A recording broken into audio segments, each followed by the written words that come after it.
It's just 30 seconds.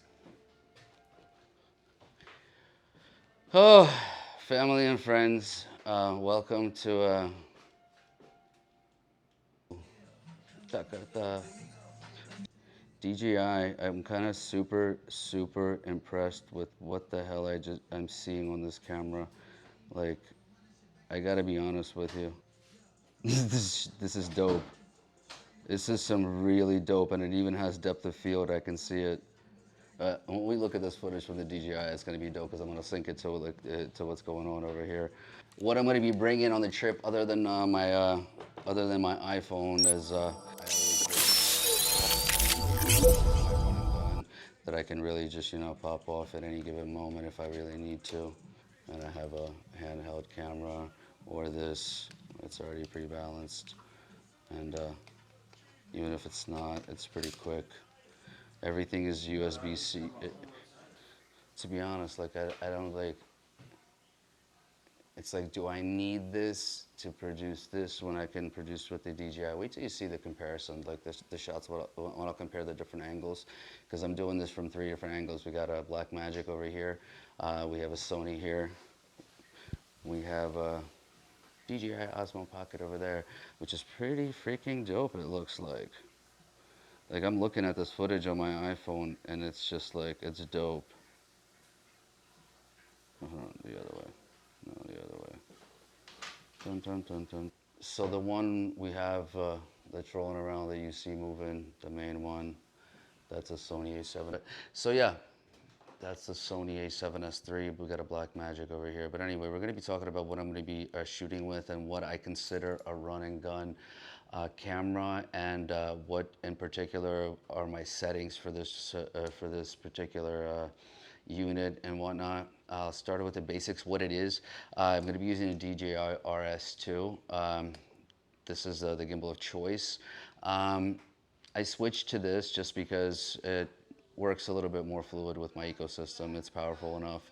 And also, it works well with Sony equipment. In any case, so that's what I'm using. I'm using a Sony A1 as the camera for photography or videography. The A1 on the trip, that's the camera of choice. I was using the A7S III prior to this, and it's a great camera to use for everything of that nature. The reason I switched to the A1 just because it's a combination between photography and videography at the same time. I really value that, and because I am a hybrid shooter, I do a lot of photography, I do a lot of stills, I do a lot of video, and this just works well for me. This gimbal does disassemble into many different parts, so it doesn't have to be this big and whatnot. I just have it this way just because so I can grip it like this, and if necessary, this is actually a holder for an extra battery, which we don't need because like unless I'm doing like long term or like long video shoots, then I strap on a battery pack, which is this one right here. This is actually from June, but it comes from the Crane S3 Pro. But it's great because it has D-tap out, it has USB-C in and out, it has a 9-volt in and out, and it has a regular USB in and out. So like, I use it for everything. It's dope. And the thing is this, it becomes a D-tap battery, but it uses these NPF batteries to power it. So it's like you can always change it up. So yeah, dope item to have, and you can strap that on anywhere, wherever you want to throw that on. So yeah, if you're not doing long shoots, this is easy to go. Comes with a handle, bam. So yeah, DJI is what we're going to be using. It works a little bit more fluid for me. So yeah, this is the setup. If I power it on, it's quick too. Plus it has a back screen on the back of it. This particular gimbal, I don't know if I charged it. I might need to charge this thing. Yeah, it's charged.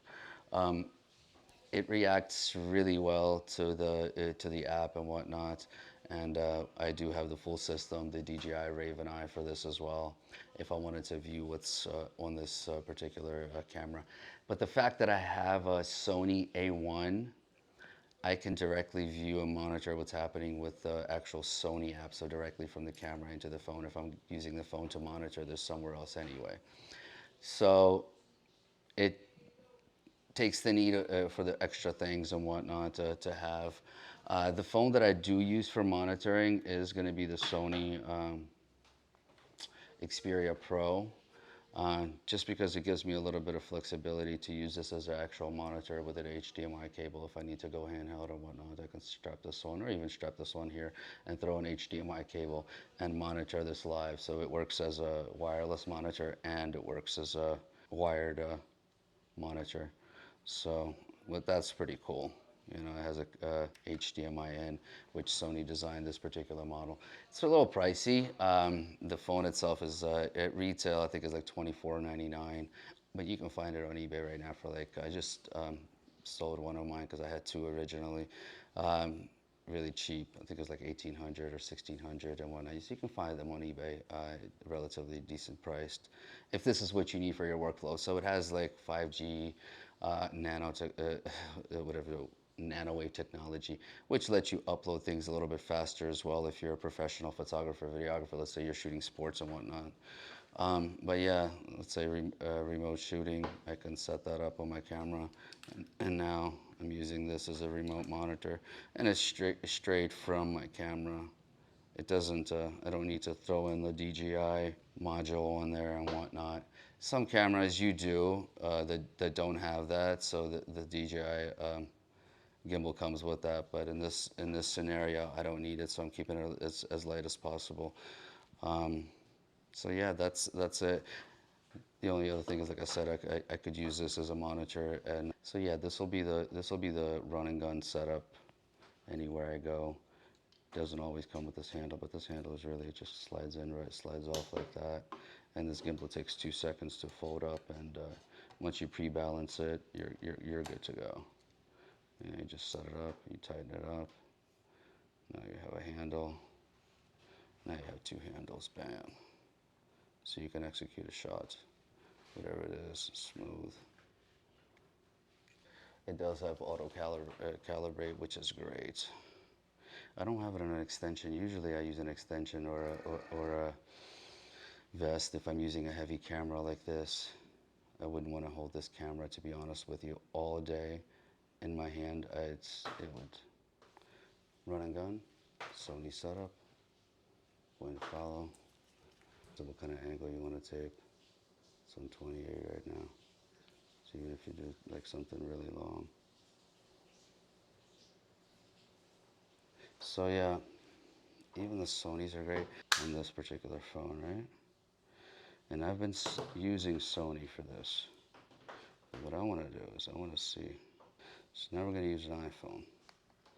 In my experience, it usually responds faster to the Sony A1. It's not true on this time around. It's kind of both. Feels about the same, to be honest with you.